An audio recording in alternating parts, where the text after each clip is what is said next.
Part 41. I made a fortune by raiding houses in ancient times. Author, Half-Life Calligraphy. Chapter 407. Ling Chu saw that Hong Ying was being pinched by Luo Erniang, but didn't pay attention. In order to torture Hong Ying, Luo Erniang did not try her best. Ling Chu would not come to the rescue even more. Anyway, he won't be strangled to death for 3 hours.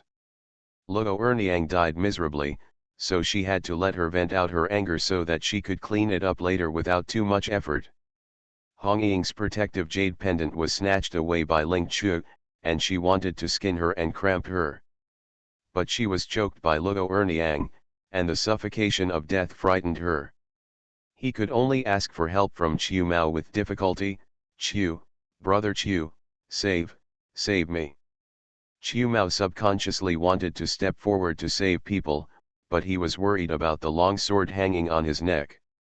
Niang, please let go of Hong Ying first. If you have anything to say, let's discuss it carefully. With the support of Luo's father and son, Luo's mother hurriedly walked towards the side. "Second mother, stop quickly. What unfulfilled wishes do you have? Why don't you tell mother that you must kill innocent people indiscriminately?" Luo's father and son also stepped forward to dissuade her, but Luo Erniang was unconscious and could only scream, saying over and over again, "Bitch, you two bitches, you deserve to die, you deserve to die." Luo's mother was heartbroken. Niang, tell me if you have any grievances. Just tell me and I will make the decision for you, okay? Luo Erniang wanted to say that she was killed, but when she thought of the dead child in her belly, she held her head in pain and howled, "Dead, dead, all dead, gone." She let go of her hand, and Hong Ying escaped from death and collapsed on the ground, gasping for air. Seeing that her daughter was in such pain, Luo's mother wanted to go forward and hug her to comfort her, but Luo Erniang pushed her away. Chiu Mao said with a guilty look on his face, "Mother-in-law, it's my fault. I knew that Niang was not in good health, but I didn't try my best to take care of her and let her leave early. I have failed to live up to your trust. I can't help you. My son-in-law is allowed to be beaten and scolded by you. I just ask you to take care of your health and don't make my second mother feel uneasy when she leaves." If it were normal, after hearing Chiu Mao blaming himself like this, Luo's mother would definitely feel that her daughter had not married the wrong person because her son-in-law was like this. But now, she no longer believes his words. I also had doubts about the words that praised Chiu Mao that I heard in the past. If he was really so kind to his daughter, how could she become like this after her death? The daughter is full of resentment. Her death must be caused by something she doesn't know about, which will cause her temperament to change drastically. Her daughter has been kind and gentle since she was a child, but now she has become an indiscriminate killer. Ling Chu put away the system and coldly ordered the Imperial Guard next to him, "Open that room." Almost all the rooms in the wax workshop were destroyed by the fire, except for the middle one. Seeing that the Imperial Guards were about to break open the house, Chiu Mao's expression changed drastically, and he didn't even care that someone had a knife on his neck. He struggled from the ground and tried to get up to stop him. "You are not allowed to go in. You can't enter that house. If you move again, believe it or not, I will make your blood splatter on the spot right now." Wei Feng had a sullen face, and pressed hard with the knife in his hand, and blood immediately came out from Chiu Mao's neck. Chiu Mao stiffened when he noticed the pain in his neck. It could be seen that the Forbidden Army had kicked the door open, and he started struggling again. "The blood on my neck is flowing faster." Chiu Chengtong was frightened when he saw it. He rushed over and hugged him tightly. He was angry and annoyed. "Are you willing to die? There is only one blessing wax in the house. Even if it is gone, just do it again. If you die, then what? All gone." Chiu Mao looked at his father, his lips moved, and wanted to say that those people should not be allowed to touch Fu Hua. But when he saw Wei Feng staring at him, he closed his mouth tightly again. He only looked at his father with pleading eyes. Chiu Chengtong didn't know why his son was so nervous about Fu Wa, but seeing him like this, he felt a little uneasy. After hesitating for a moment, he followed. Wei Feng saw it but did not stop him. As long as those imperial troops are there, no matter what Chiu Chengtong has in mind, nothing can happen. Chiu Mao stared at the room closely, breathing heavily in his heart, praying desperately that those people would not discover his secret. It's a pity that with Ling Chu here, his prayers are destined to not be heard by God. After kicking open the door, the imperial guards found that apart from some simple furnishings, there was only a pair of candles in the middle of the room. The pair of candles are beautifully made, about 8 feet high. The color is bright red, with exquisite patterns painted in gold on the wax body, and a large golden word written in the middle.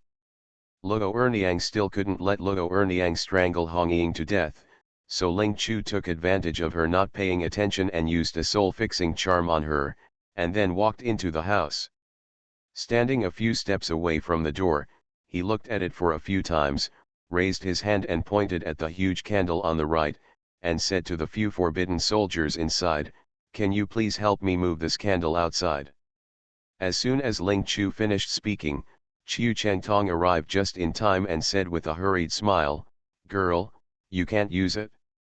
This is a blessing wax customized for the temple. It will be delivered to the temple in a few days. Don't break it."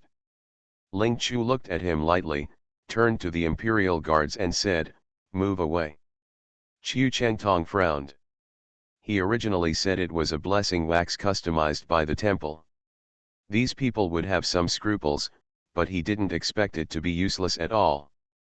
Thinking of his son's pleading eyes before, he was worried that something was wrong, so he could only step forward to stop him. But before he even got close, he was blocked by one of the imperial guards. I could only watch the huge candle being moved out. Everyone in the yard looked at the candles that were brought out with curiosity on their faces, and many people whispered. Ling Chu ignored it and said coldly, "Light this candle."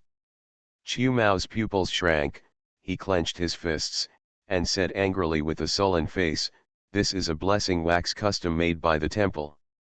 It is provided to the Bodhisattva. You are not afraid of being blamed by the Bodhisattva and punished by heaven."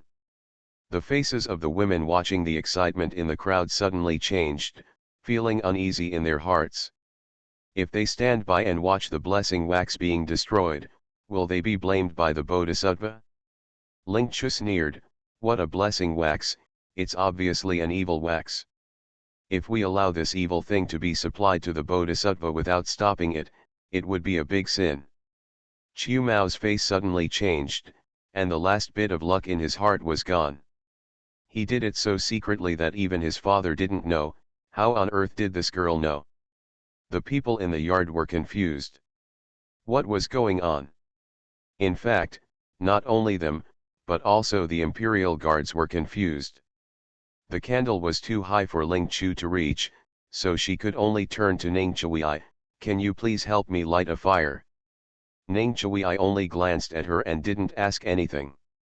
Turning around, he picked a small burning piece of wood from the fire nearby, flew up on tiptoes, and quickly lit the candle. Chiu Mao's face suddenly turned gloomy, and he collapsed on the ground in despair. "It's over, it's over." Looking blankly at the burning candle, Chiu Mao suddenly shouted madly, "You can't burn the blessing wax. The Bodhisattva will blame you. Put out the fire quickly. He can't let this blessing wax continue to burn. If it burns out, his life will be ruined." Thanks to CMEA for the reward of 100 book coins. Thanks to the monthly votes from book friends such as Petunia Under the Scorching Sun, 854 749, etc. Thanks to Ivaku Wheat, Panax Noto Ginseng. DB, Morning Glory Under the Scorching Sun, 1611132244244936, Curcuma, Shabiakia, Xiangbin, The Story of Goat Song and Eyes, Prose. BA, Fallen Leaves No Autumn. Ad, Feng Kishan, Pen Yongfang, Chen, V, love has passed, 202301052008363192023101010851. 2023-101-0851. Ed, Yunyan Zongshen, Kishang Aoxiu. Ab, Dao Eb, love love love Alice, at this moment, laugh with you, strong wind and lightning, 202305301154158867411048. Why we grow old, China Fuse, freedom like the wine 459, official. DC, colorful life, CHLWCH, lazy Zixi, Panax Noto Ginseng. DB, Panax Noto Ginseng. DB, 140212184021428, supported by recommendation votes from book friends such as Star and Sky, 641,417, and Care.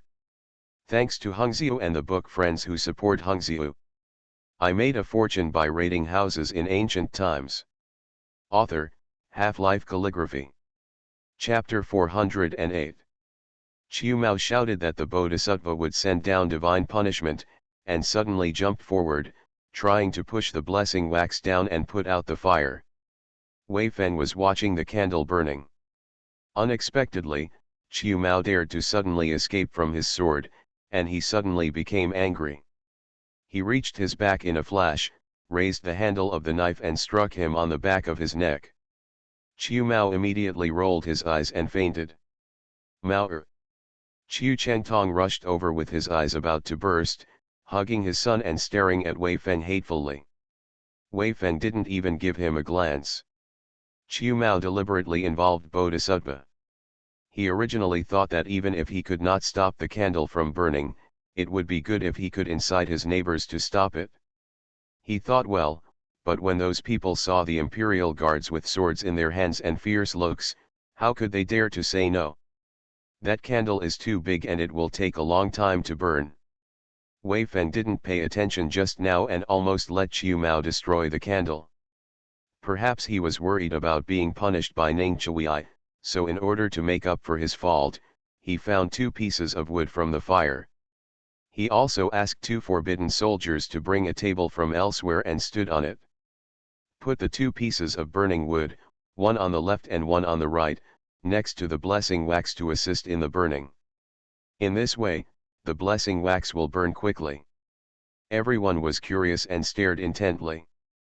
When the wax was nearly half burned, suddenly there was an exclamation, "Ah, what is that?"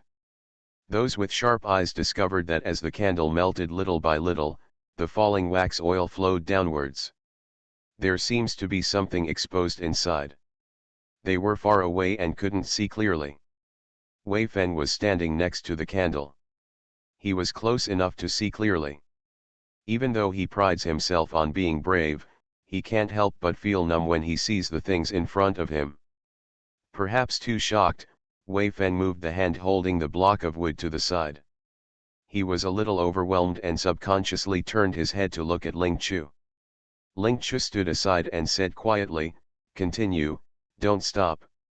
Wei Fen was a little surprised to see her so calm. However, I quickly figured it out. After all, the princess is a disciple of Master Xian Yi. She is not an ordinary person. She usually takes care of those ghosts without blinking an eye. How could you be afraid of this thing? Wei Fen didn't know that the reason why Ling Chu was calm was because she had seen it in the system before, and she could not change her expression until she was mentally prepared. But actually when she first saw it, it wasn't much better. Wei Feng felt that since the princess was so calm for a girl, as a man, he couldn't be embarrassed. Taking a deep breath, he put the burning piece of wood in his hand on the candle again.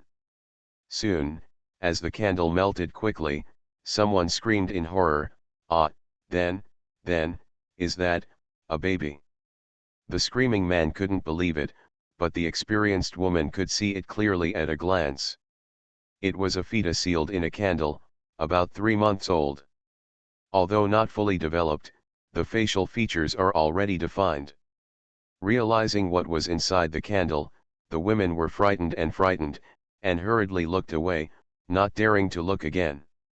Those who were timid would have fainted long ago. Not to mention those women, even the faces of the imperial guards present changed. Who would have thought that there is such a thing sealed inside the candle? Chiu Ching-tong's face was as white as paper, and he sat slumped on the ground, his eyes straight. It's over. Their wax workshop was completely destroyed. Chiu Cheng-tong had guessed from Chiu Mao's reaction that there was something wrong with the fu wax, but he didn't expect that his son would actually seal it inside. It is God who wants to destroy the Chiu family.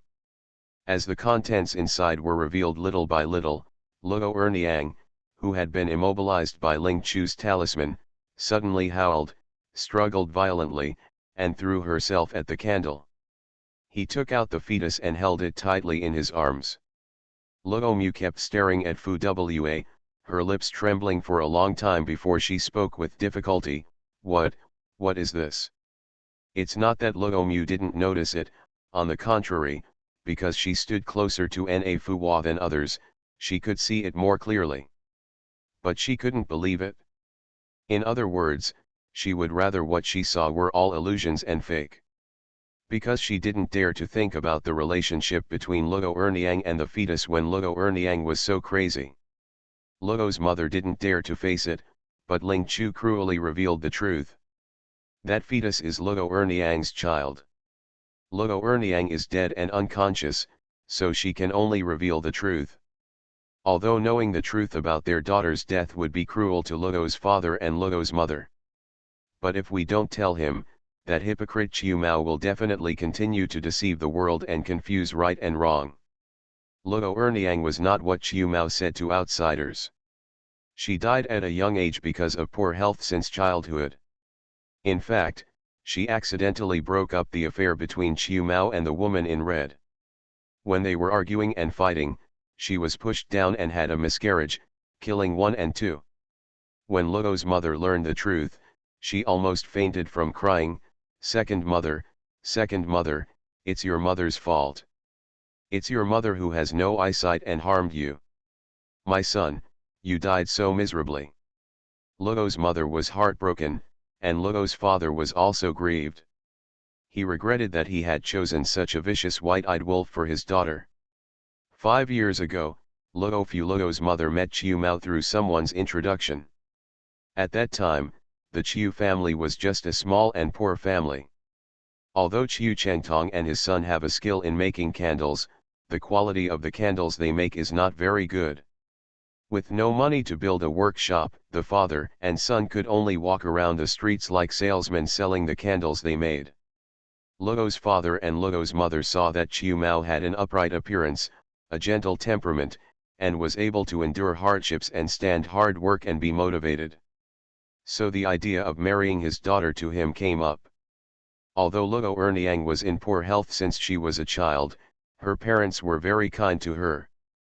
I deliberately took the opportunity of buying candles to let her see each other in secret.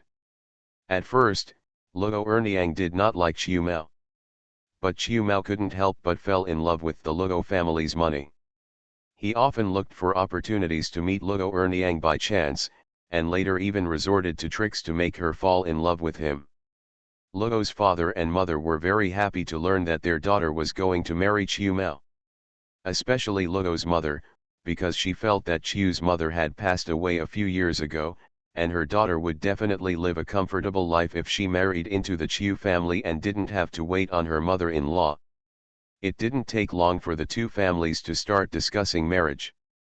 Luo's father and Luo's mother were worried that Chiu Mao would dislike her because her daughter was weak since she was a child, so she gave her a large dowry.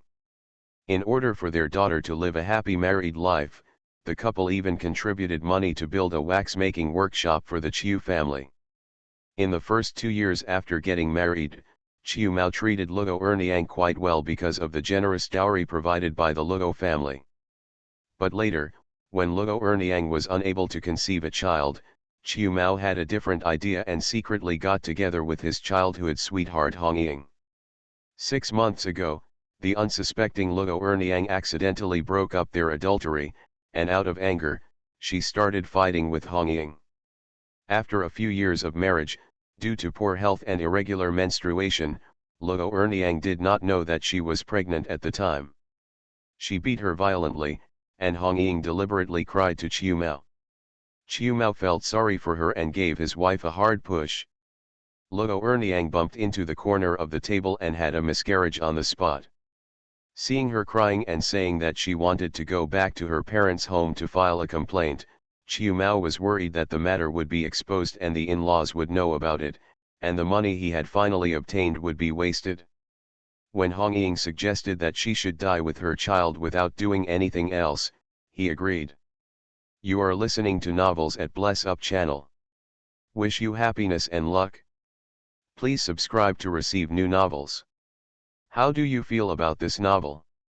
Please like and leave a comment. I made a fortune by raiding houses in ancient times. Author, Half-Life Calligraphy. Chapter 409. Hong Ying's grandfather was a doctor who traveled around the streets. Hong Ying studied medicine with him for a period of time, so she knew a little bit about it. In order to marry Chiu Mao, she went to the hospital to buy medicine while Luo Erniang was having a miscarriage. Chiu Mao boiled the medicine and gave it to Luo Erniang to drink. Finally, Luo Erniang died of hemorrhage after aborting the fetus. In order to prevent others from discovering that Luo Erniang had a miscarriage, Chiu Mao sealed the fetus in a blessing wax and planned to dispose of it later. Luo's mother learned that something had happened to her daughter and rushed over. When she saw Luo Erniang's body, she fainted on the spot. After waking up, I cried and fainted several times. Luo's father was saddened when his daughter died, but he had no doubts about the cause of her death. Because Luo Erniang has been in poor health since she was a child, the doctor once said that she was not destined to live a long life. In addition, seeing Chiu Mao crying sadly, he never thought about the hidden reason behind his daughter's death. Luo's father was worried that his wife could not bear it, so he had no choice but to take her back in a hurry. Not long after, Chiu Mao buried Luo Erniang. In order not to make the Luo family and his wife suspicious, Chiu Mao often visited the Luo family. I confessed in front of them every time, crying bitterly for not taking good care of Luo Erniang and letting her go early. Even a matchmaker wanted to introduce a girl to Chiu Mao, but he refused. Everyone praised Chiu Mao for his deep affection for his deceased wife. Luo's father and mother also thought that he was a good man and that his daughter did not marry the wrong person. Luo's mother was so angry that she sat on the ground and cried loudly, "My poor daughter, you died so unjustly. It's all your mother's fault. It was your mother who harmed you." Luo's father was so angry that his hands were shaking and he pointed at Chiu Mao and cursed angrily, "You are such a wolf-hearted thing, I was really blind to marry my second wife to you. We, as a couple, have a lot to choose from. I thought you were a good one, but I didn't expect that in just a few years, you would have an affair with another woman. Chiu Mao, you shameless thing, aren't our Luo family treating you badly? I think back then your family was just a very poor salesman. It was with the help of our husband and wife that you started the candle business and built the wax workshop. I didn't expect that now that you have money, you would dare to do something casual and even try to kill my daughter. You are so vicious, I must seek justice for my daughter." Chiu Mao was in a panic. "Father-in-law and mother-in-law, you have misunderstood. I have not. My feelings for Erniang have always been true." Hong Ying was also panicked when the incident was revealed, but she was more surprised. Having discovered it, it's good to finally have a clear path. Speaking of which, it was Luo Erniang who robbed her brother Chiu. If her family hadn't been poor and couldn't afford a decent dowry, Chiu Mao wouldn't have married Luo Erniang. She took over the position that was originally hers and was unable to give birth to a child for 5 years. She deserved to die. Luo's mother wanted to tear Hong Ying to death. "You vixen, have you never seen a man in your 800 lives? You are so despicable. You are not a good young lady, but you have to become that shameless and shameless prostitute." My second mother-in-law treats you as a biological sister. Seeing that your family is having a hard time, she often sends you money and food. However, you secretly flirt with Chiu Mao and even kill my second mother-in-law. You two dogs, man and woman, have had their consciences eaten by dogs. You really deserve to die. Aunt Luo, you don't dare to say that we killed your daughter. It was obvious that she had been in poor health since she was a child, and the doctor had long predicted that she would not live long. She herself is in poor health, so how can she blame us? Hong Ying looked aggrieved. Brother Chiu and I have been childhood sweethearts since childhood. I treat him as my elder brother. It's just your second mother who misunderstood us. When Sister Luo was alive, I also explained to her that I only regarded Brother Luo as my eldest brother. It's because Sister Luo doesn't believe it herself and insists on thinking wildly. What's wrong with me? Besides, Sister Luo has been dead for so long now. Even if Brother Chiu wants to marry again, is it reasonable? Do you want Brother Chiu to guard your daughter for the rest of her life? When Luo Mu heard this, she was very angry. You ask around the streets, when did our Luo family stop him from renewing his string? Luo's father's voice was cold. Chiu Mao, you killed my daughter, and you want to continue the relationship. You are dreaming. I want you to pay with blood. Chiu Mao and Hong Ying looked at each other, not worried about this. Luo Erniang has been dead for so long, and her body must have rotted long ago. Without evidence, the Luo family can't do anything to them. Luo Luo's mother was so angry that her liver ached, but without evidence, they really couldn't do anything to this couple. Father Rob, Miss Luo left evidence in the south corner of the house. Go look for it. Ling Chu glanced coldly at Chiu Mao and Hong Ying, who were secretly proud, and informed Luo's father of the blood letter written by Luo Erniang with her last breath before she died. Because of their bad things, she and Master Ning were both injured. She is not a living bodhisattva, and she will let these two people go. Chiu Mao and Hong Ying were shocked and suspicious when they heard that Luo Erniang had hidden the blood book. Luo's father was overjoyed. Following Ling Chu's guidance, he found a blood letter. Chiu Mao and Hong Ying turned pale with regret. When they saw that Luo Erniang was bound to die, they did not watch her die. Unexpectedly, she secretly hid the blood letter. There is evidence, but it is not enough. Father Robert, there is a dark room under that house, and inside it is Miss Luo's dowry.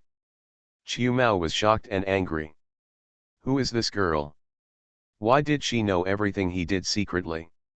Chiu Chengtong and his son were not only angry, but also felt as if their flesh had been dug out. The wax shop was burned down, and they still expected to rely on Luo Erniang's dowry to rebuild it, but now they had nothing. After enjoying a prosperous life, they really don't want to experience the previous hardships again. Father Luo didn't care what they were thinking. He quickly called for help and found everything in the darkroom. Luo's father and Luo's mother were not prepared to take back the money. Luo Erniang just killed someone, and many others were injured by her. They decided to give the money as compensation to those who were killed or injured. To Ling Chu, Luo's father and mother were grateful. Girl, our Luo family can't thank you enough for your great kindness. Take this money to see a doctor and be sure to heal your injuries. If you need anything in the future, feel free to come to our Luo family. We, husband and wife, will do our best to help. Luo's father was good at business and had no shortage of money.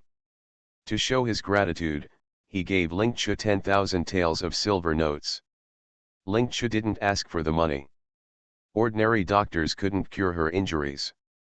But she didn't refuse and let Wei Feng take over and separate the imperial troops. The Luo family's incident has affected everyone, so they deserve some compensation. The true identities of Chiu Mao and Hong Ying were exposed. With the blood letters, Luo's father and Luo's mother could help their daughter get revenge.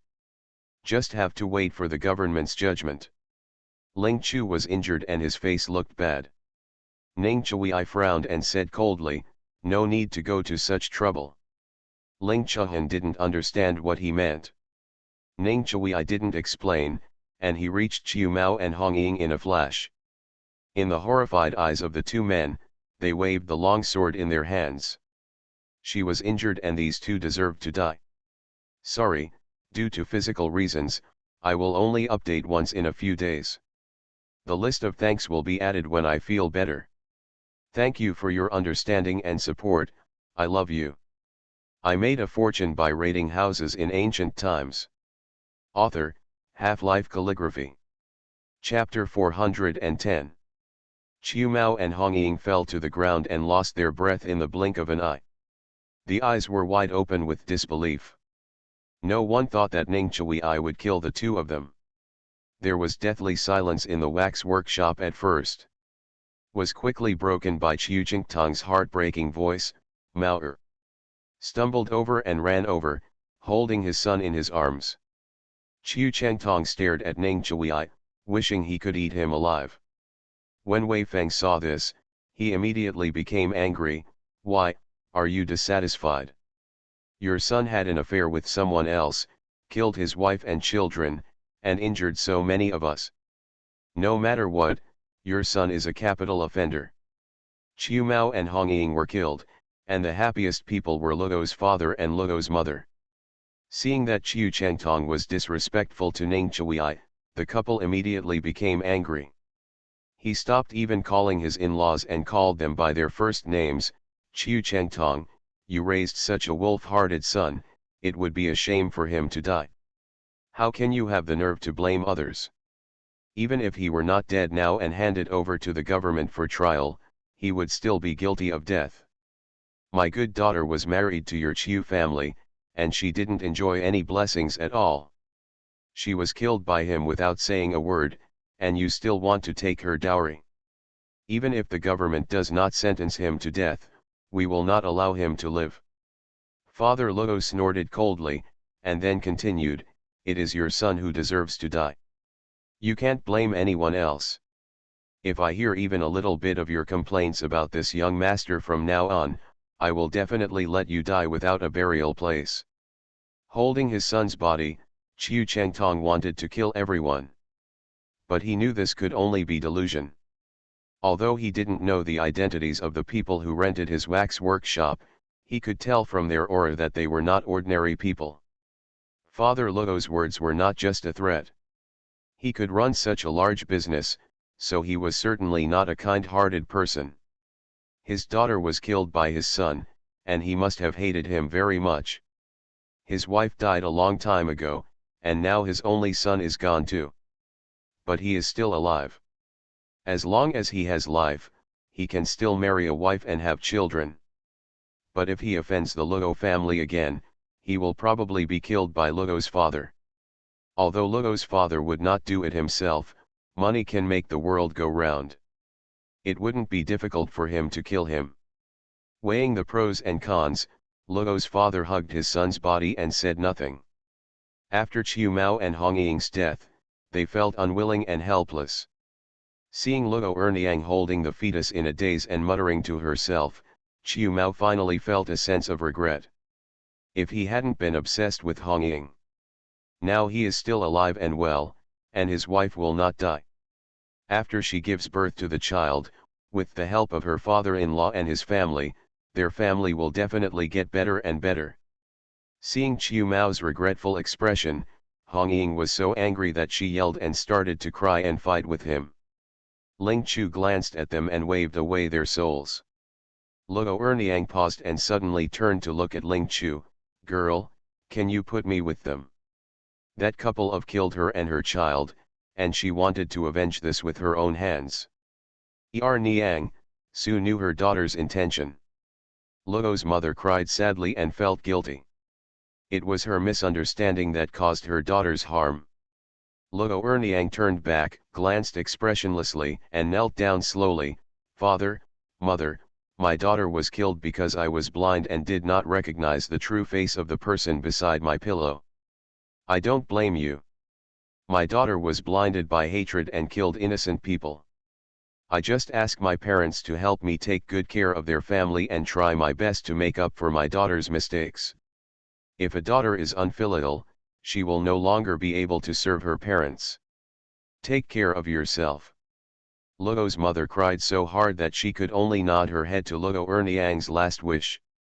Luo's father wiped away his tears, nodded and said, "You don't have to worry about these things, my parents will take care of them." Luo Erniang kowtowed to them 3 times before turning to look at Ling Chu.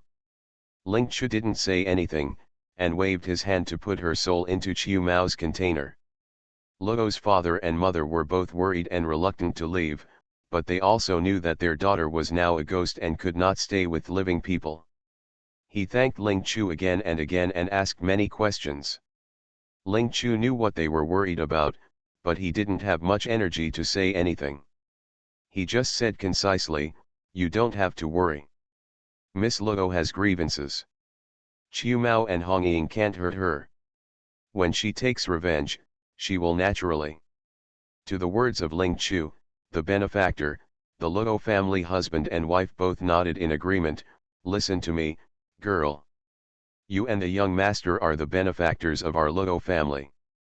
When we go back, we will definitely erect a longevity tablet for you two to bless your long life. May you live 100 years without illness or disaster, and may you live a long and healthy life." Ling Chu did not refuse the Luo family's proposal. In fact, this longevity tablet is exactly what she wants. She owes Master Ning so much kindness, and she can only repay it by living a good life.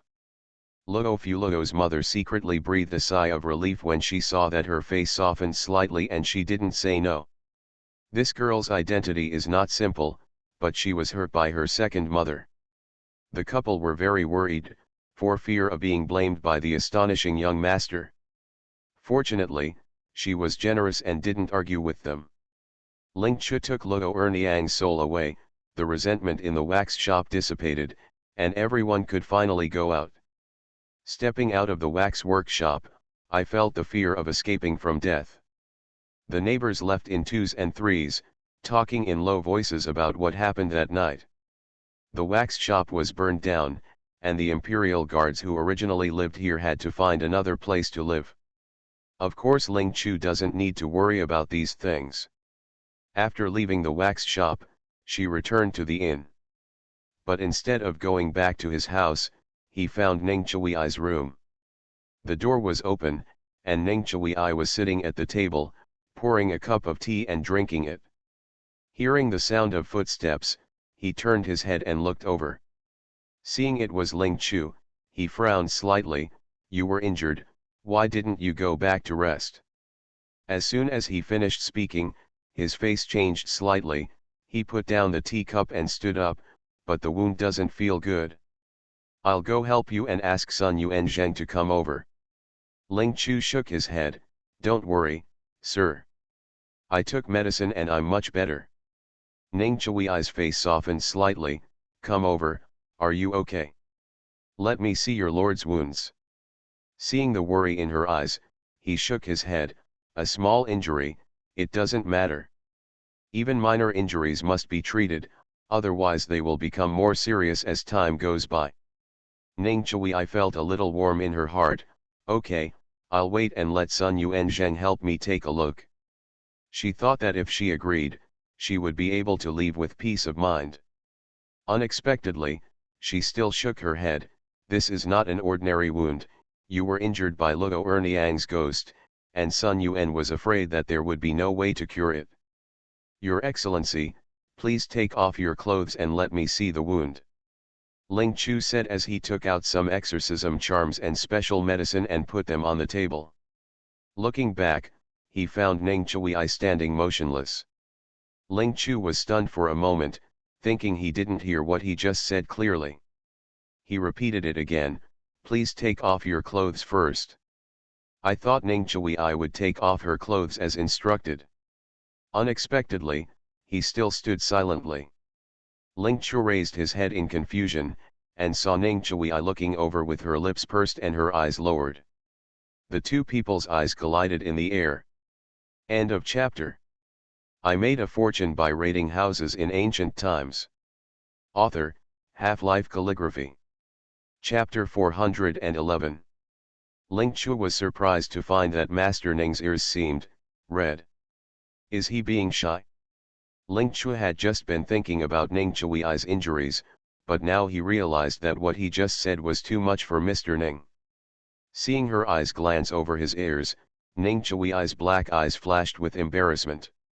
He pursed his lips, cleared his throat, and then said softly, "You are also injured, so you should not be tired. Just give me the medicine and I will ask Wei Feng to apply it to me." "My lord, you should take off your clothes." Ling Chu tried his best to sound natural. She originally wanted to say that medicine alone could not cure the injury caused by the ghost. You have to use talismans and spells to remove the evil spirit from the wound. Before he could finish his words, a loud exclamation suddenly came from the door, "Take off your clothes." Suddenly interrupted, Ling Chu turned around subconsciously.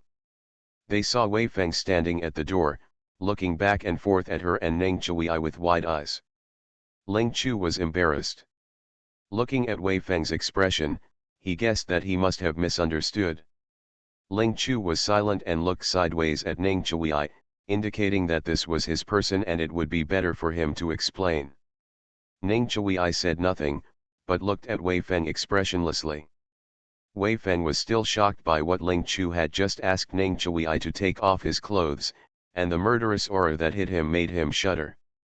He was confused and didn't know how he had offended Ning Chui. But the desire to survive made him know not to ask. Behind Wei Feng, Yin Sha, who was inside the room and outside the room, saw that he was still standing stupidly, and hurriedly grabbed his back with one hand and pulled him out of the door. Wei Feng staggered, and subconsciously wanted to turn around and ask Yin Shala what he was doing. Yin Sha had disgust in his eyes. Before he spoke, he warned in a low voice, "Shut up if you don't want to die." Wei Feng stiffened. Thinking of his murderous intent, he quickly shut his mouth and followed Yin Sha back out the door. Seeing that he didn't speak nonsense, Yin Sha secretly breathed a sigh of relief. He was almost killed by this idiot. Ling Chu glanced at them, then looked at Ning Chui silently, asking him why he didn't explain. Ning Chui lowered his eyes and saw her looking up at him. He pursed his lips, turned his head and shouted towards the door, "Wait a minute." Wei Feng stiffened, and an unpleasant feeling suddenly emerged in his heart. "Your Excellency asked them to stay. Could it be that you wanted to silence them?" Afraid that Wei Feng would say something inappropriate again, Yin Sha quickly raised his eyes and glanced at Ning Chui, then bowed his head respectfully, raised his hands and asked, "What are your orders, sir?" Ning Chui said quietly, "Make a pot of tea and come over." "Yes, my lord." "Wait a minute." Yin Sha secretly breathed a sigh of relief, but his face didn't show it at all. "Step forward quickly, pick up the cold tea on the table, and go down to get a new one." Wei Feng stood there in a dilemma. His Excellency ordered Yin Sha but did not say anything to him. Should he go in or retreat now? He glanced at Ning Chui quietly and saw that he didn't say anything. He hesitated for a moment and prepared to leave. But he heard Ling Chu say, "Brother Wei, can you please come over and help me?" Even though Master Ning didn't say it clearly, Ling Chu guessed that he asked Yin Sha to make tea to avoid suspicion. Ling Chu didn't have any objections to this. She didn't plan to get married, and her reputation wasn't that important to her. Master Dan Ning always wants to marry a wife, so he must avoid suspicion. Ning Chui didn't know what she was thinking. Hearing the sound of Brother Wei, he subconsciously frowned. Wei Feng. Ling Chu originally thought that Ning Chui had something to give Wei Feng, but it was obvious that he was only looking at himself. She was stunned for a moment before she realized that he meant for her to call Wei Feng by his first name. I don't know if it was because he had too much murderous intent just now, but Wei Feng was once again clever. Half-jokingly, she said, "The princess can just call me by my name, otherwise I'm afraid I will be beaten by Prince Dingyuan next time I meet him." Since both of them insisted on calling her by their first names, Ling Chu had no choice but to do as they please. "Sir, The wounds on your body were caused by ghosts. You have to use talismans and mystical skills to remove the resentment on them. My lord, please take off your clothes first and let Wei Feng apply the medicine on you, and then I will cast the spell. Wei Feng was surprised and ashamed. It turned out that he had thought wrong just now. The princess asked the lord to take off his clothes just to help him treat his wounds. To avoid Ning Chui's embarrassment, Ling Chu handed the medicine bottle to Wei Feng. Yin Sha just happened to come back with a teapot. She immediately turned around and walked aside to drink tea, turning her back specially. Ning Chui glanced at her back. After looking away, he saw Wei Feng looking at him with a medicine bottle. He hesitated for a moment, then finally turned his back and started to undress. Wei Feng looked at the black wound on his back and was shocked. He was really impressed by the lord's endurance. He was obviously injured, but his face didn't show it at all. While Wei Feng was thinking about something, he accidentally used too much force on his hand and hit Ning Chui's wound. The pain suddenly came, and Ning Chui's eyebrows furrowed. Wei Feng stood behind, not noticing, and was about to dig out the ointment and continue applying it. Yin Sha glanced at Ning Chui and then at Ling Chu, who always had his back turned. He turned his eyes and suddenly said worriedly, "Oh no, sir, your wound is necrotic and you are unconscious. What should I do?" Wei Feng paused and turned his head to look at Yin Sha with a puzzled expression. He wanted to say that you are not an imperial doctor. How did you know that the wound was necrotic? Ning Chui looked back at Yin Sha in confusion and was about to speak. Out of the corner of his eye, he saw Ling Chu turning around anxiously. "The wound is necrotic and you can't feel it. Let me take a look." Ning Chui stiffened and subconsciously reached out to pick up the brocade robe on the side. Before I had time to put it on, Ling Chu had already walked over quickly. Seeing that Wei Feng was still standing aside stupidly, Yin Sha glanced at him with disgust and stretched out his hand to pull him aside. Wei Feng glared at Yin Sha inexplicably. Although he was dissatisfied, he was worried about Ning Chui's injury and took the initiative to step aside and give up his position. Ling Chu quickly came over, stood on Ning Chui's back, and carefully inspected the injury. She was watching intently, but Ning Chui was quite restless. The thin lips were pursed tightly, the back was straight, and the whole body was stiff.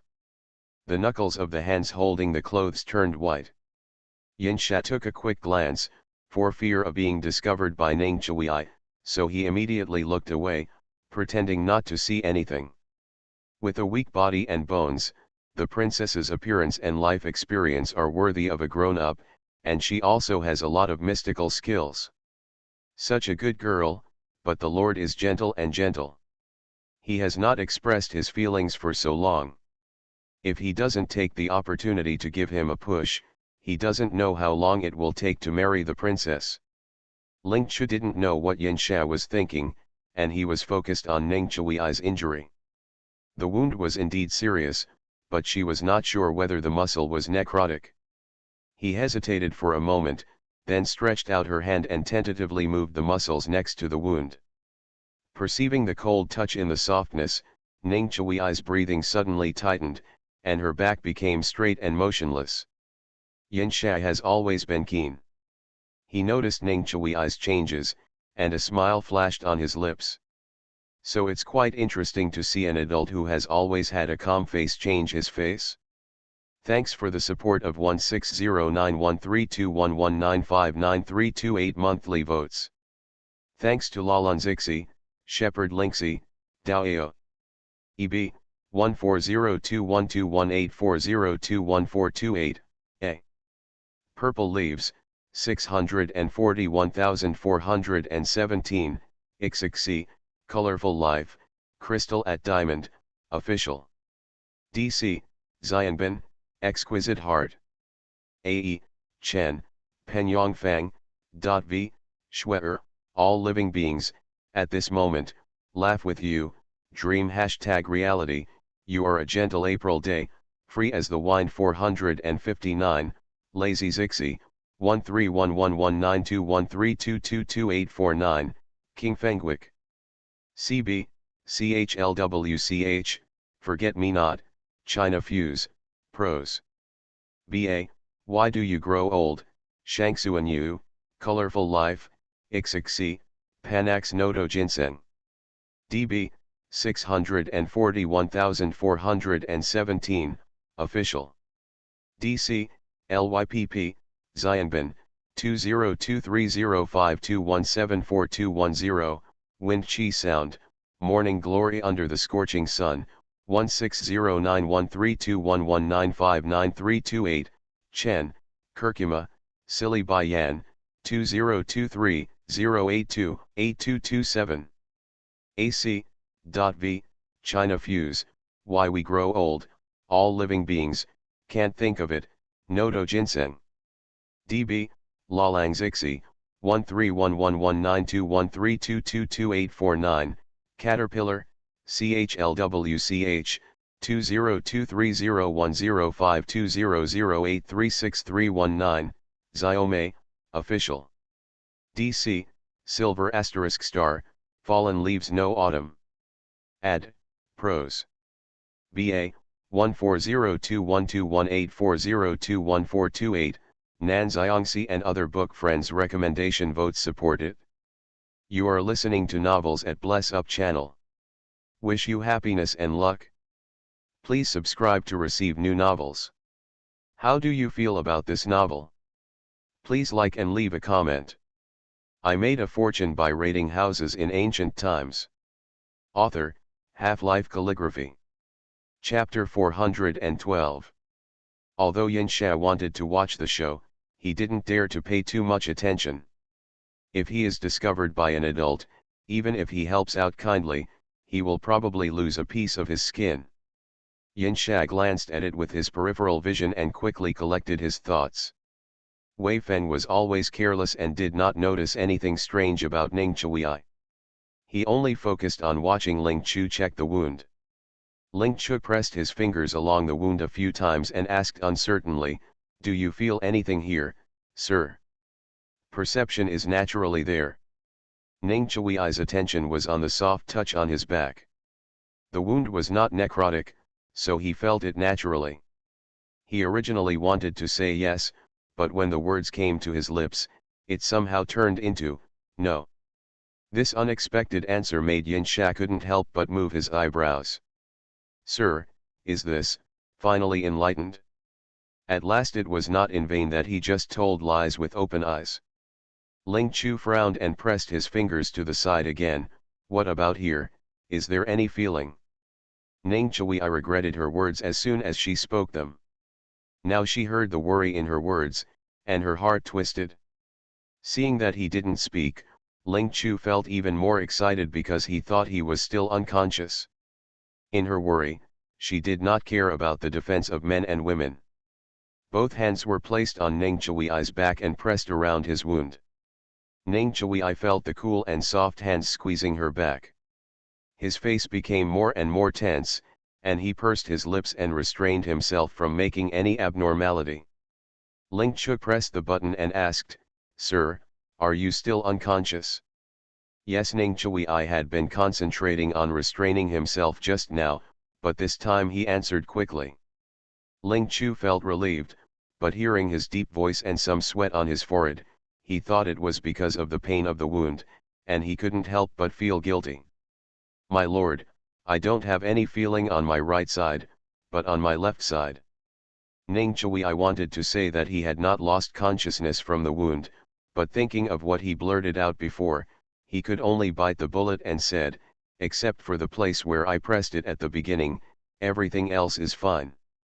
Ling Chu breathed a sigh of relief. Just now she was really worried that he was unconscious. In that case, in order to prevent the resentment on the wound from continuing to erode, the only choice is to dig out the damaged muscle. But in this case, Mr. Ning will suffer a great sin. Fortunately, it was only a small area that was insensible, and she was still confident of being able to cure it. Although it takes a lot of energy, as long as Master Ning's injury is cured, she will feel less guilty. Originally, Wei Feng only needed to apply medicine for him, and she would make a spell to remove the resentment from the wound. But now, to be on the safe side, we can only cast the spell first.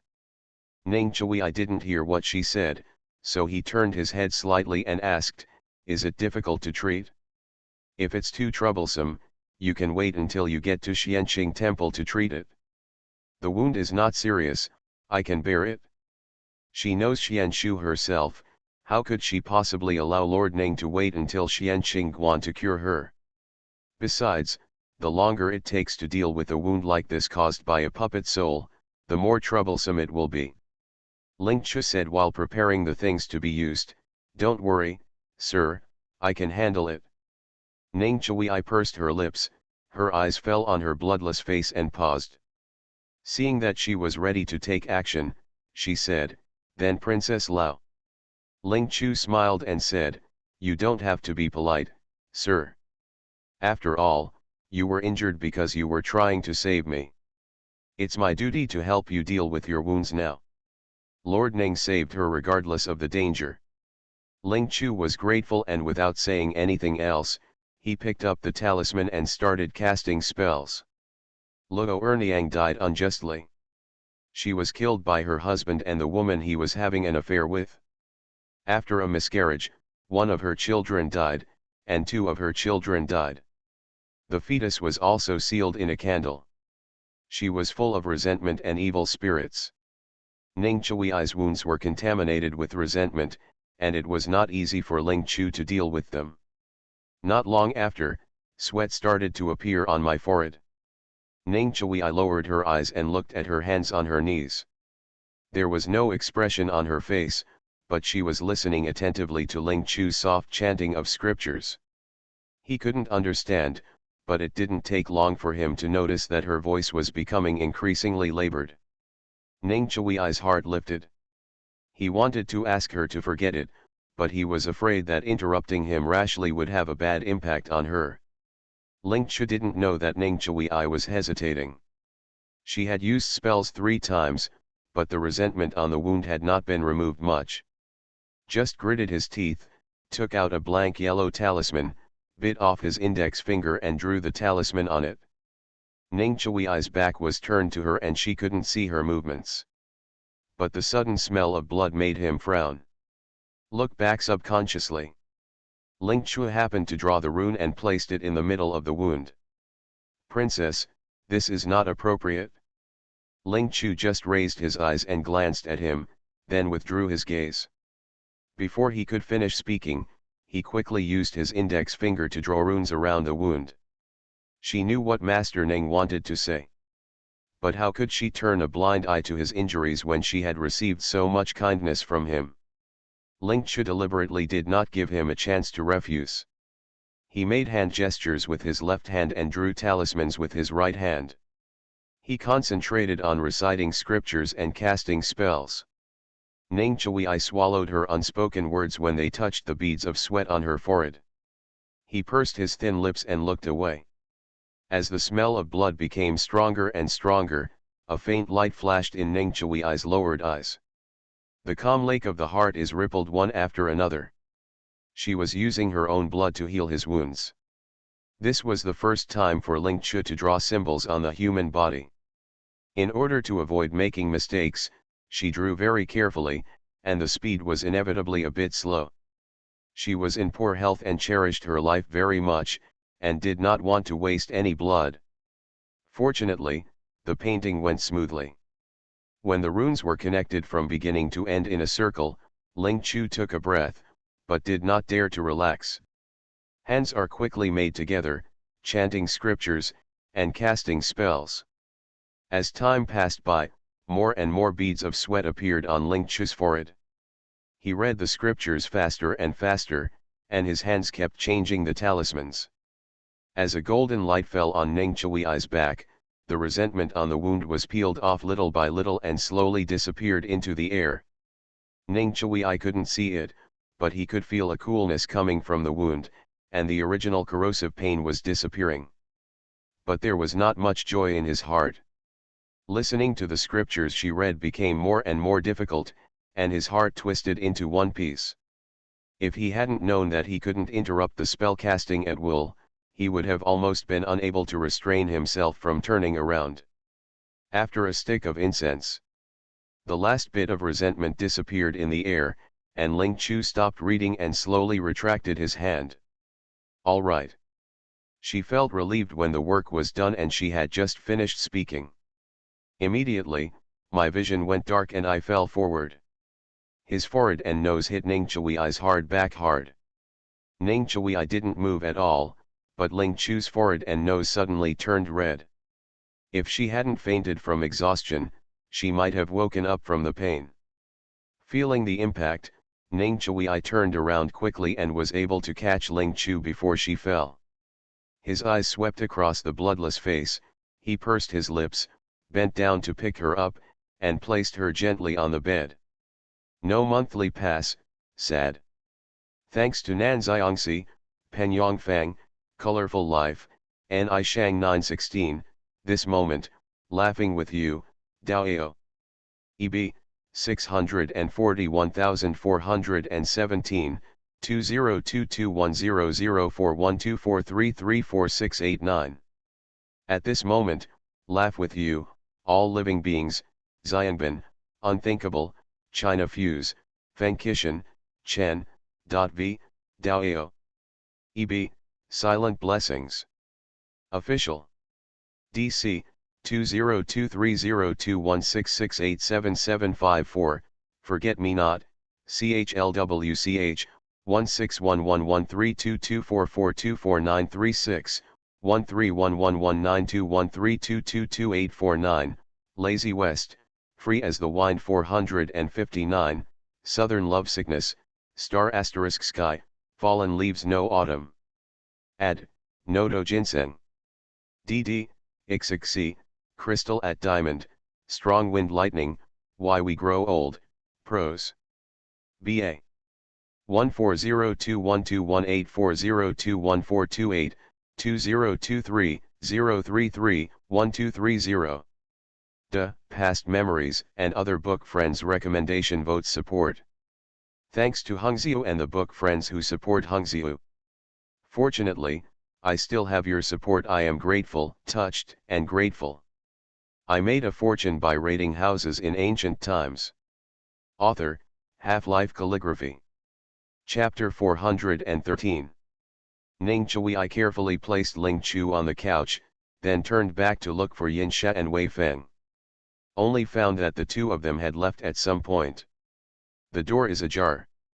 Ning Chui frowned, reached for his clothes, quickly put them on, and immediately walked to the door. As soon as he opened the door, Yin Sha, who was guarding not far outside the door, heard the noise and turned around. Grown-ups. Yin Sha was a little surprised. He had just seen Ling Chu using his own blood to treat Ning Chui's injuries. He was moved and quietly left with Wei Feng. He thought that now that Ning Chui was enlightened, he must have a lot to say to the princess, so he specially made space for them. But Ning Chui's face was not very good when he met him, and he couldn't help but secretly guess, could it be that Ning Chui expressed his feelings, but was rejected by the princess? Ning Chui didn't know that Yin Sha had already thought a lot at that moment, so he quickly ordered, "Go and invite Sun Yuan Zheng over quickly." "Yes, my lord." Yin Sha didn't know what happened. Seeing that his face was not good, he didn't dare to ask more questions, so he quickly responded and turned around to leave. Ning Chui turned around and went back to the room, sat down beside the bed, and his eyes fell on the face as white as paper. Seeing her lying on the bed unconsciously, as weak as if she might die at any moment, he couldn't help but reach out to hold his painful heart. Ning Chui never thought that the people he saved on the way back to Beijing would one day make his heart, which had always been like a dry well, no longer dead. Knowing that he was in poor health, he did not hesitate to use his own blood to treat his wounds. Who in this world would do this for him? The knock on the door interrupted Ning Chui's thoughts. Looking back, I saw it was Yin Sha, followed by Sun Yuan Zheng, who hurried over. When Yin Sha came to invite him, Sun Yuanzhang thought it was Ning Chui who was feeling unwell. Unexpectedly, when I stepped into the room, I found that he was in good health. He didn't seem to have any physical problems. I was puzzled. When his eyes fell on the bed beside him, Sun Yuan was startled. How come the princess is in Lord Ning's room and still lying on his bed? Although he is confused, Sun Yuan is going in and out of the harem, and he knows what he can and cannot ask. He quickly withdrew his gaze, trying to remain calm as he greeted Ning Chui. I don't know, sir, I asked you to come here, but what's the matter? Although Sun Yuanzheng didn't ask anything, Ning Chui could see the change in his expression.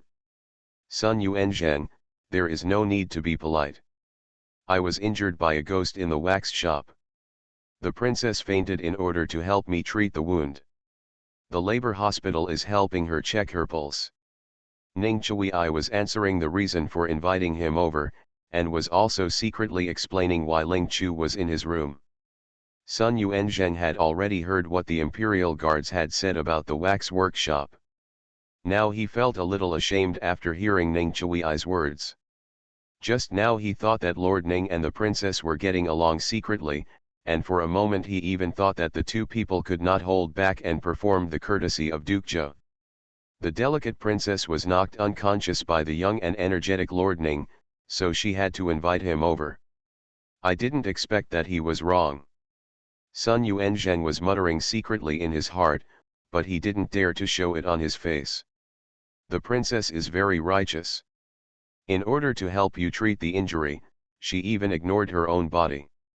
She is an admirable girl. In order to prevent Ning Chui from seeing what he was thinking just now, Sun Yuanzheng praised him and then left with a serious expression.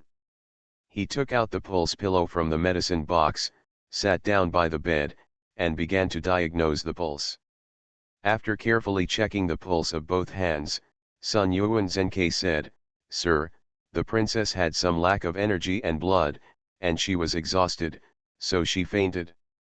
Is it serious?" Sun Yuan was frowning and said nothing. Ning Chui pursed her lips and said in a deep voice, "Before leaving the capital, King Ding Yuan asked me to take care of Princess Jiashan. If the court official has something to say, it doesn't matter. Ling Chu's situation should not be told to outsiders, but since King Ding Yuan entrusted his daughter to Ning Chui, it would be difficult to hide it from him. Princess Jiashan's problem is not a big one. She has fainted now, and I can revive her with a silver needle. But her body is weak, so taking the opportunity to have a good sleep will be conducive to her recovery." Ning Chui knew that Sun Yuanzheng still had something to say, so he did not rush to interrupt, but waited quietly for him to continue. The princess was born prematurely, and the princess's body was weak. If she had been carefully raised in the palace, she might have been better off than she is now. Although she seems to have no big problems on the surface, she is actually just an empty shell. If you take good care of it and don't be overly happy or sad, you may be able to live for 3 to 5 years. But if he continues to lose blood, is tired or is injured like today, he may not be able to open his eyes if he faints next time. After all, she was the daughter of King Ding Yuan, and the journey was not peaceful. Sun Yuanzheng was also worried that something might happen to Ling Chu. Although many people came out of Beijing this time, he was the only one who knew medical skills. In case Ling Chu has 3 long or 2 shorts, even if it is not his reason, but he is a Tai, and the husband and wife of Ding Yuan may not complain that he did not save his daughter. Sun Yuanzheng chose to make it clear to Ning Chui because he also wanted him to take more care of Ling Chu along the way and not let anything happen to her again. Isn't there anything else Sun Yuanzheng can do about the princess's body? Sun Yuan was sighing. In fact, he had never seen someone like Ling Chu who was born prematurely and was weak. Ordinarily, even if he couldn't cure her, he could still make her better than she is now. But in fact, in order to prepare medicine for his daughter, King Ding Yuan once took the health-preserving prescription of the Princess of Jiashan and went to the Taiyuan hospital. He studied it carefully and felt that even with his medical skills, he could not come up with a better prescription than that one. I feel ashamed, but my abilities are limited. There is no better way for the princess's health, so she can only take good care of her at the moment. A flash of disappointment flashed in Ning Chui's black eyes. Sun Yuanzhang saw it, but he was also helpless. But if there is a way, he will not ignore it. After all, this is the daughter of King Ding Yuan. If he can cure her, there will be many benefits. It's a pity that he is not capable enough. She should have brought health pills with her when she left the capital. Just let her take the medicine when she wakes up. If Ling Chu could not be cured, Sun Yuanzhang would not want to stay any longer. It would be a huge blow to his confidence. After giving an explanation, he packed up the medicine box and left. After all, he was the dean of the Taiyuan hospital, so he could not be treated lightly, so Yansha sent him out respectfully. Ning Chui walked back to the bed, looked at it silently for a while, turned around and went out to ask Wei Feng to get a pen and paper from the inn, wrote a letter by hand and gave it to Wei Feng. Send someone back to Beijing. In addition to the imperial doctors in Kyoto, there are also many doctors with superb medical skills among the people. She was still so young, he didn't believe he couldn't cure her. Ning Chui is unwilling to let go of people, even King Yama will not be able to steal people from him. This sleep, Ling Chu slept until nightfall before opening his eyes. She was so weak that she didn't even want to move her fingers, but when she saw Ning Chui, who was asking for help in front of her and serving tea and water gently and meticulously, she was so frightened that she sat up from the bed. Shocked, Ling Chu blurted out and asked, "Sir, what are you doing?" Ning Chui scooped up the porridge with a spoon, brought it to Ling Chu, and then said calmly, "The princess did not hesitate to use her own blood to heal her wounds for me. I have no way to repay such a deep friendship, but to pledge myself to her. Thanks to 0230212210506558. ZCY0812 Lisa.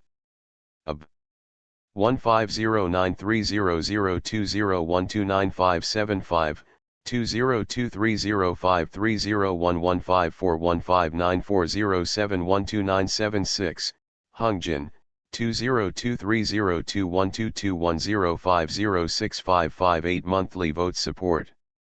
Thanks to Jiho Summer, official. DC, Why We Grow Old, All Living Beings, CHLWCH, Scard, Chen, .v, Prose. BA, Why We Grow Old, Colorful Life, Daoeo. EB, China Fuse, This for a Moment, I Laugh With You, The Sound of Wind Blows. XXC, 641,417, Falling Leaves No Autumn. Ad, Goat Song, and The Story of Eyes, Panax Noto Ginseng.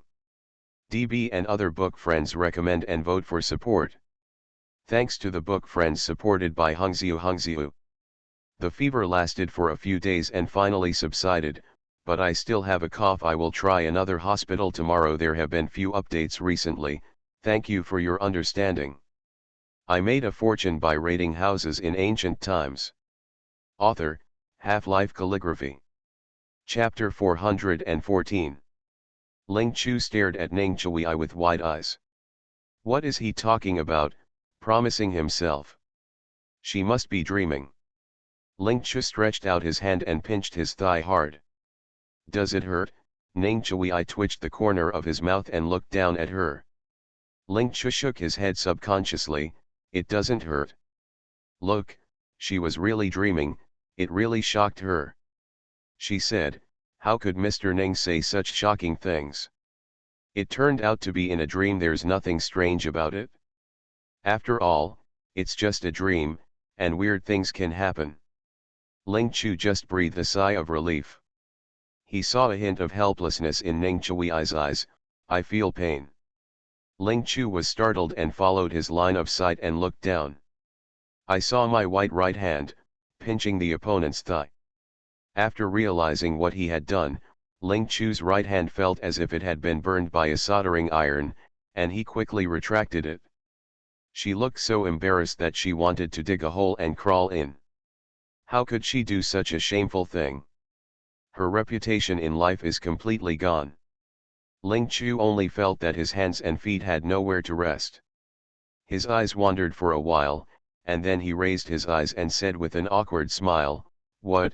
I'm sorry, I didn't expect that the adults were joking all of a sudden. I was startled." Wrong. Yes, it's all Mr. Ning's fault. If he hadn't said that suddenly, how could she have been so frightened that she fainted? Ning Chui looked at the bloodless face, a blush of vitality appeared on it. He was no longer lying on the bed lifelessly as before, and felt better in his heart. I'm not joking. Ling Chu glanced around the handsome face with clear outlines. The other person looked focused and serious, and it really didn't look like he was joking. She was not dreaming. What she heard just now was indeed said by Lord Ning. However, Ling Chu frowned slowly, surprised and confused. "Sir, are you serious? What happened when she was asleep that made him suddenly say the words of his love?" Ling Chu's question was straightforward and serious. Normally speaking, as a girl who was raised in a boudoir, if she met a man who told her face to face that he wanted to marry him, she would hide her face in shame and leave. But Ling Chu didn't. She is not one of those ladies. As Ning Chui's subordinate, she will often meet him in the future. More importantly, she has no plans to get married. In this case, she thought it would be better to speak clearly, otherwise it would be awkward to get along with her in the future. The temperature of the bowl in my hand is gradually getting colder. Ning Chui lowered her eyes, took another spoonful of porridge, and handed it to her again. "The porridge is getting cold. If you have anything to say, please wait until you finish eating." Originally, he didn't plan to say that as soon as she woke up, but wanted to find a suitable time to mention it. Just seeing her ask, he naturally said it. Ling Chu was very hungry, but she originally wanted to talk clearly before eating. But seeing his insistence, she hesitated for a moment, then reached out to take the bowl. "Sir, I can do it myself." Although she was a little exhausted, she still had no problem eating the porridge by herself. It's not easy for Master Ning to feed her with his own hands. Ling Chu's eyes were firm, but Ning Chui didn't insist anymore and handed the bowl to her. The celadone porridge bowl is not big, so it is inevitable that their fingers will touch each other. Ning Chui's fingers are long and strong, warm and dry. Ling Chu's fingers were warm and white, but due to lack of qi and blood, they were often a little cold. For a moment, she felt envious. It would be great if her hands were so warm. It's a pity that envy is useless. There was a sudden knock on the door, and Yin Sha said in a suppressed voice outside, "Sir, someone from the emperor has sent a message asking you to come over." Yin Sha knew that Ling Chu was awake, and he didn't want to come over to disturb him, but the emperor wanted to see Ning Chui, so he had to come over to send a message. Ning Chui turned around and saw Ling Chu looking at her, and said softly, "You eat first, I'll be back soon." Okay. Ning Chui retracted her gaze and turned to leave. Ling Chu took a spoon and slowly scooped out a spoonful of porridge and brought it to his mouth. She was thinking about how to explain clearly to Ning Chui. She was a little absent-minded at first, but suddenly she looked at the bowl in her hand in surprise. This is actually shredded chicken porridge. It is smooth and sweet and melts in your mouth.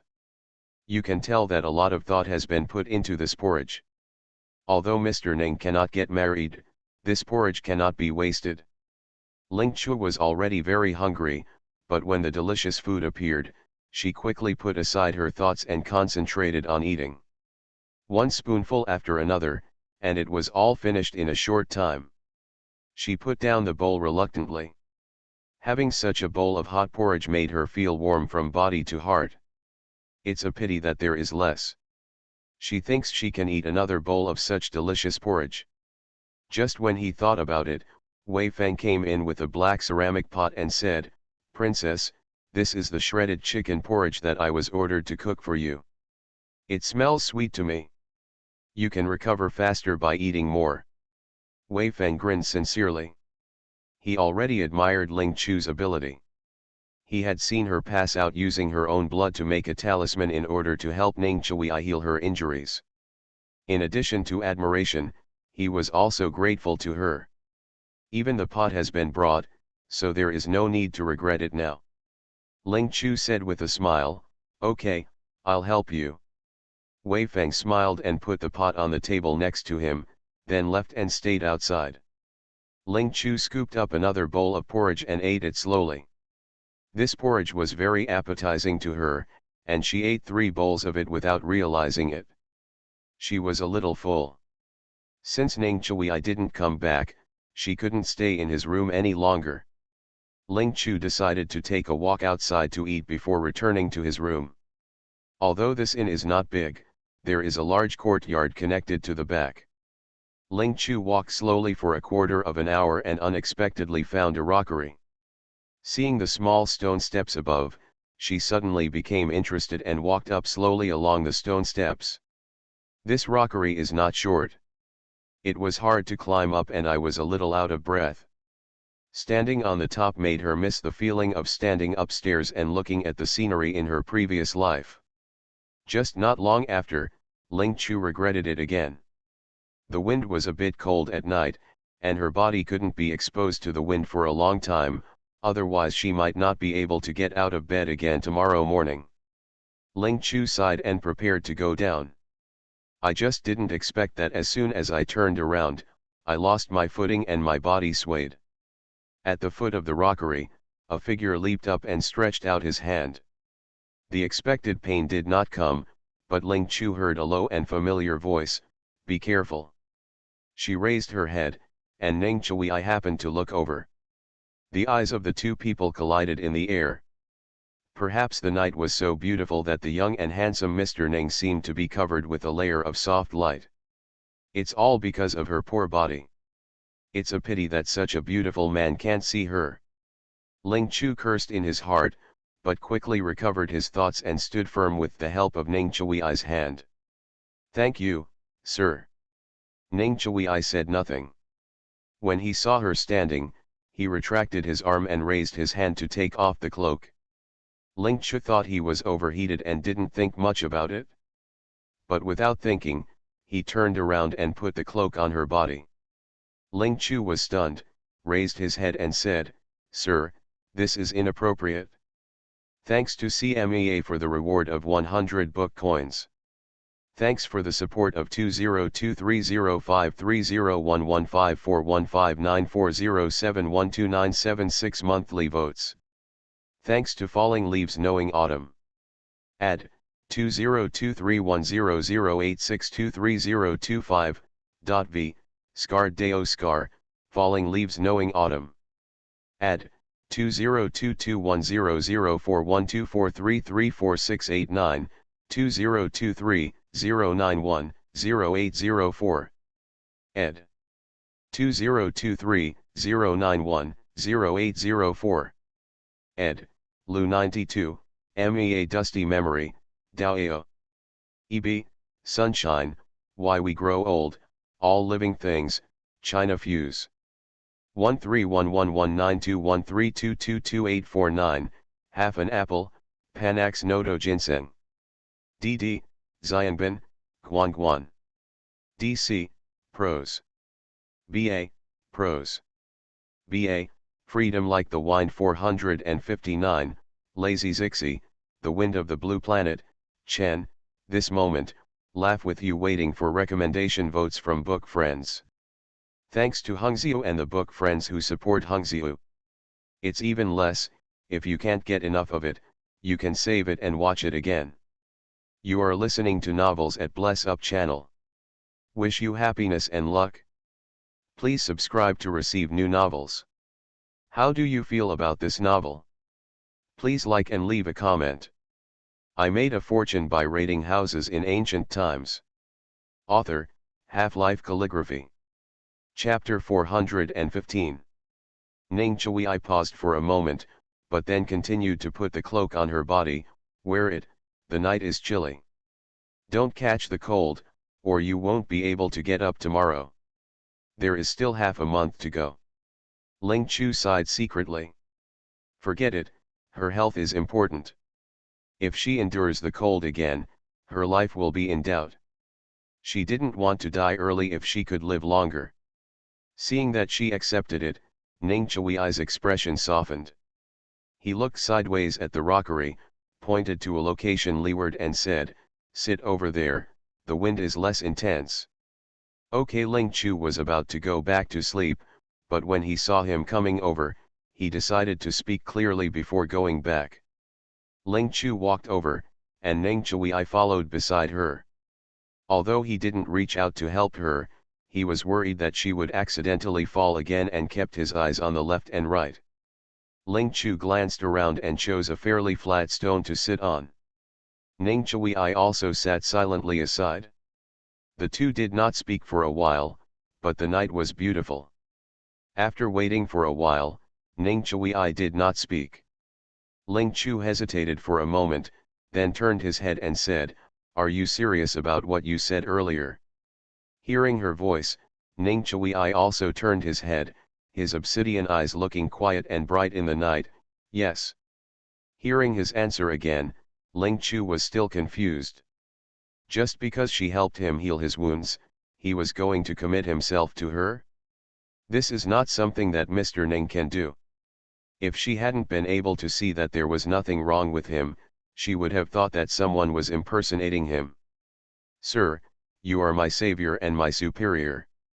You were injured this time to save me. It is my duty to treat your wounds. The reason why I fainted was just from exhaustion. This is a common thing. I used to do it in Xianqing Temple.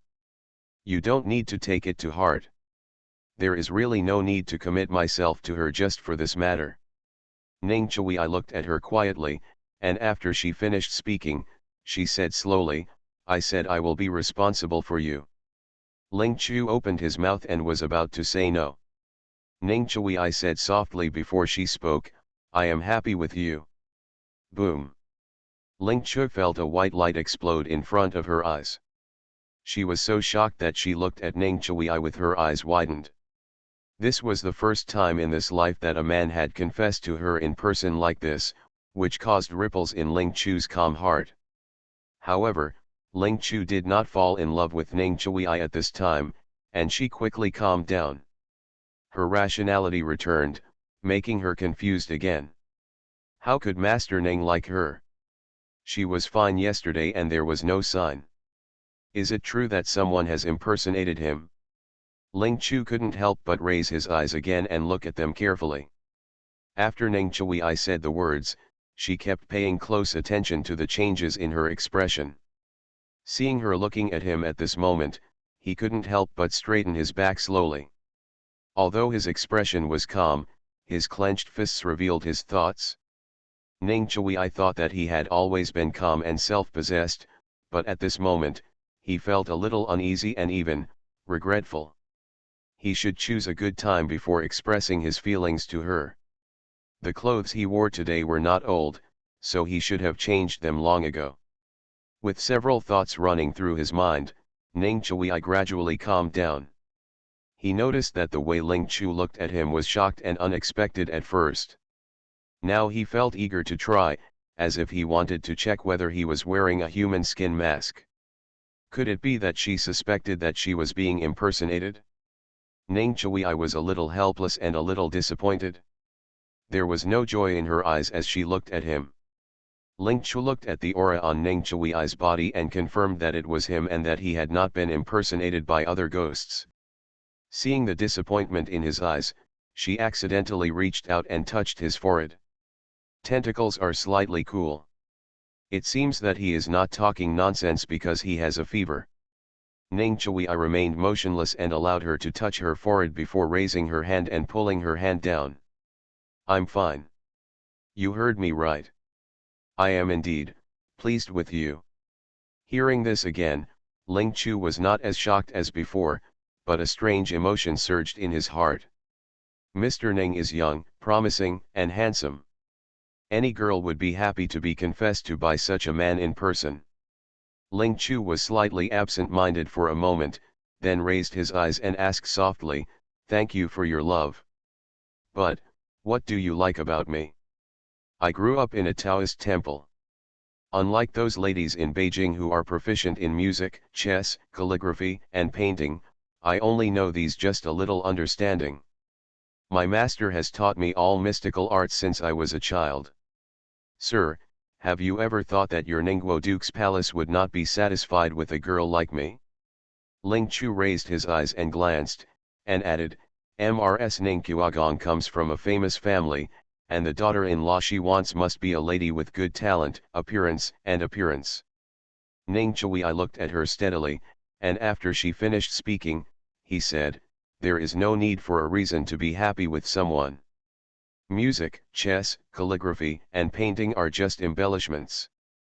It doesn't matter whether you are proficient or not.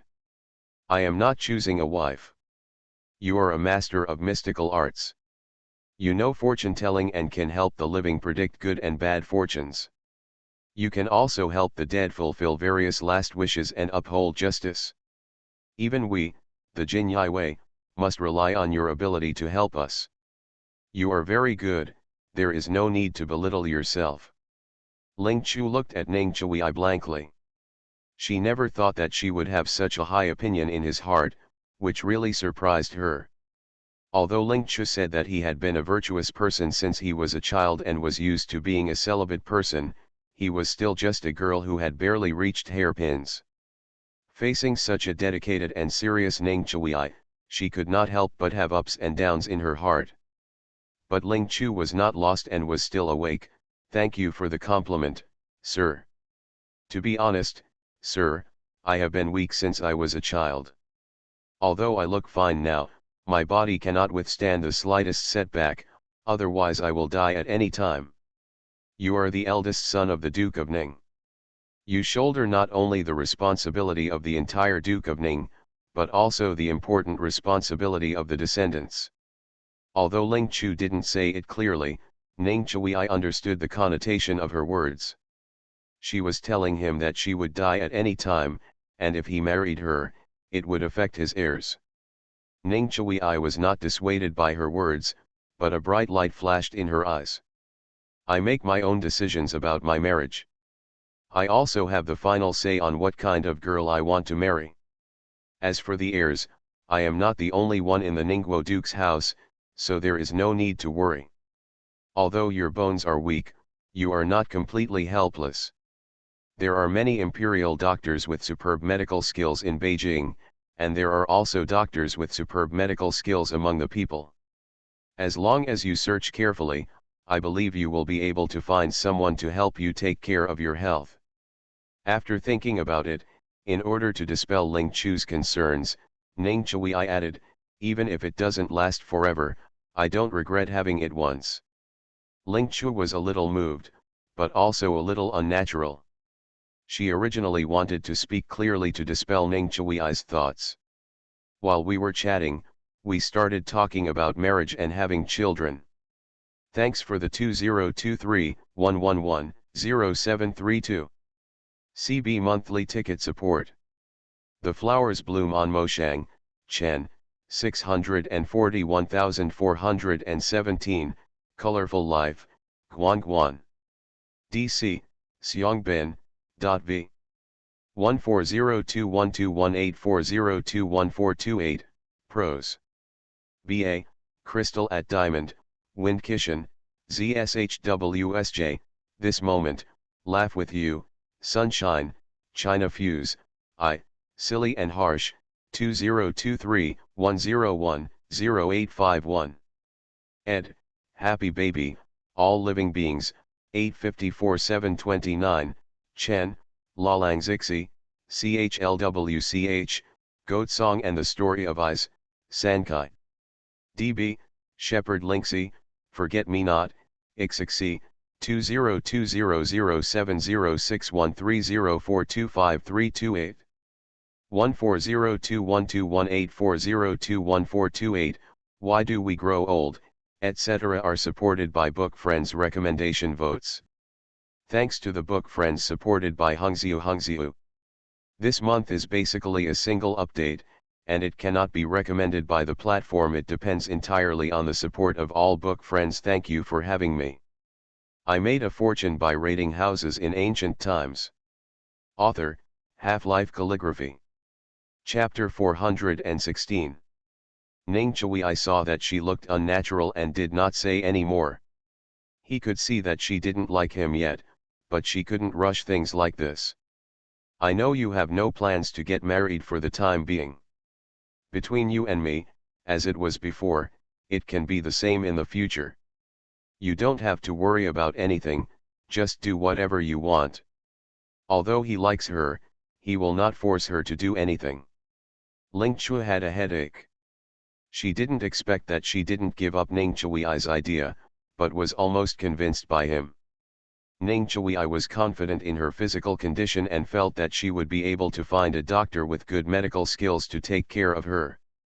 But Ling Chu was not as optimistic as he was.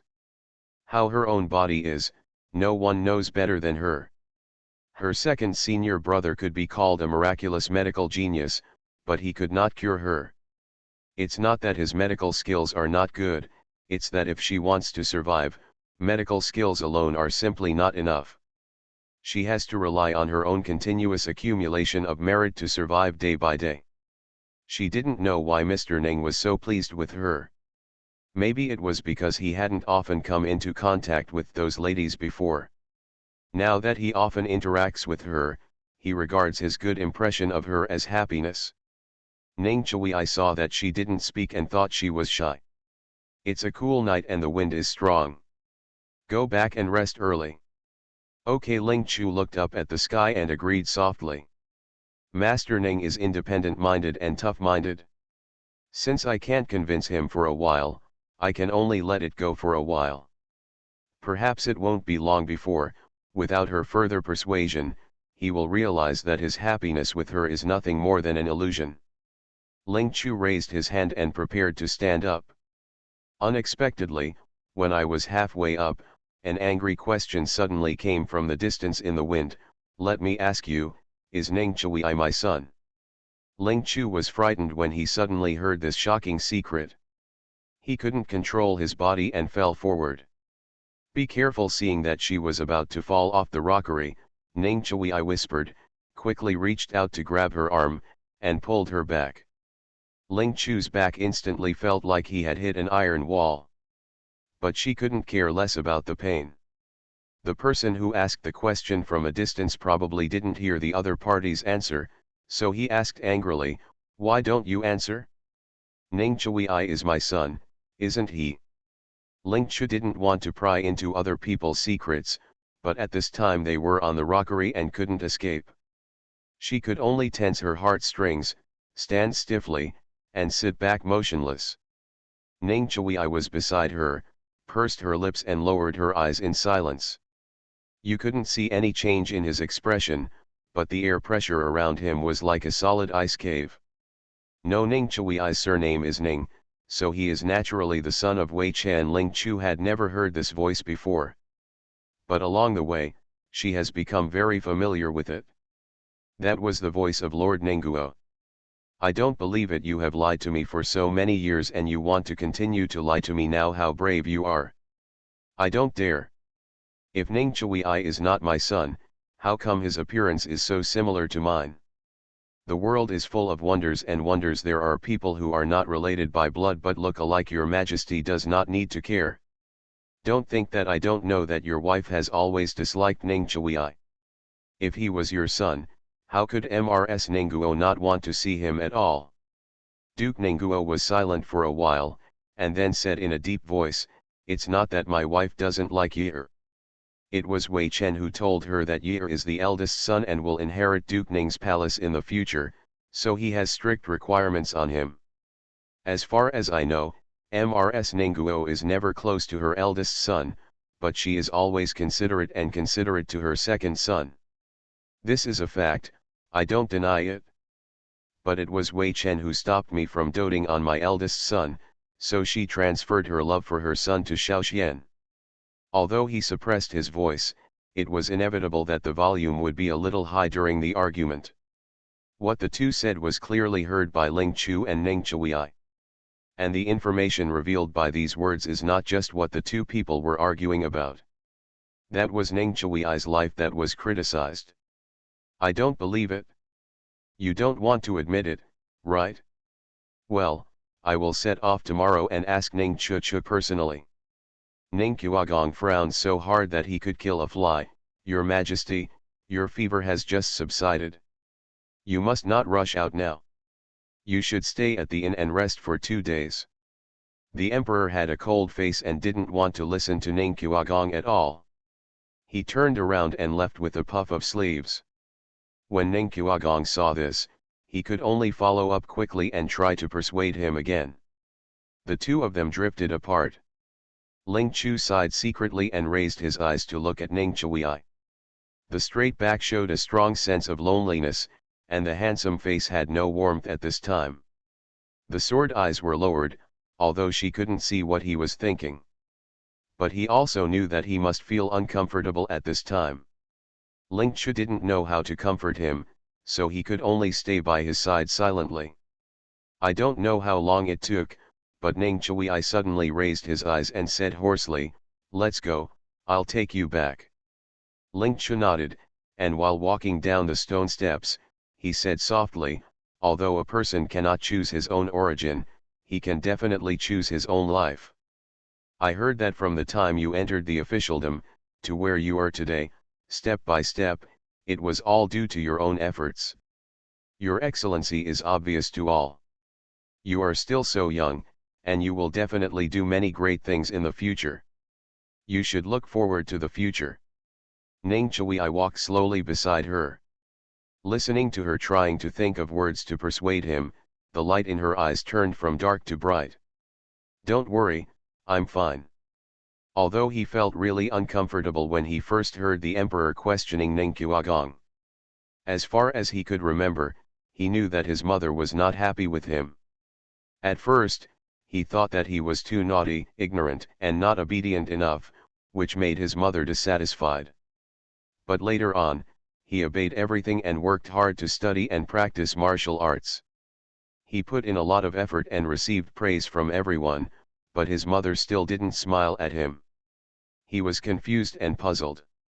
At a young age, he even asked his mother face to face why she didn't like him. But his mother didn't say anything and just looked at him coldly.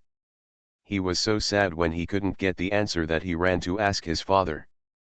Father did not ignore him and listened carefully to what he had to say. But just told him that he was fine and it was not his fault. He seemed to understand, but also seemed not to understand anything. His father was kind to him, but also very strict, but his mother ignored him in every aspect. He doesn't understand, and he's not willing to do it. The harder he tries to get better, the less his mother takes him seriously. His temperament became more and more silent day by day. As I got older, by chance, I overheard his mother asking her father why he passed off the child born outside the family as her biological child. Only then did he realize that his mother didn't like him because he was not her biological child at all. After learning that he was not the eldest son of Duke Ningguo, but the son of a foreign concubine, he became more and more taciturn and even felt inferior. He was heartbroken and in pain, but he had no other choice but to accept this cruel fact. But he didn't expect that as he grew up, whether in the mansion or in the academy, many people would point at him and comment on his appearance, both covertly and openly. He inquired in every possible way and found out that others were rumoring that he was the emperor's illegitimate son. Thanks to WX Yangmai's monthly ticket support. Thanks to 140212184021428, 2020070613042538, Ixixi, Lanren Linlang, Sihide, Silent Blessings, Official. DC, this moment, laughing with you, this moment, laughing with you, all living beings. V, Goat Song and the Story of Eyes, Fankishan, 20230521742110, Why We Grow Old, Seong Bin. Ad, Happy Baby, Caterpillar, 1502162035296889, China Fuzii, Lalunzixi, Chen, Star and Sky, Ixixi and other book friends recommendation vote support. Thanks to Hungziu and the book friends who support Hungziu.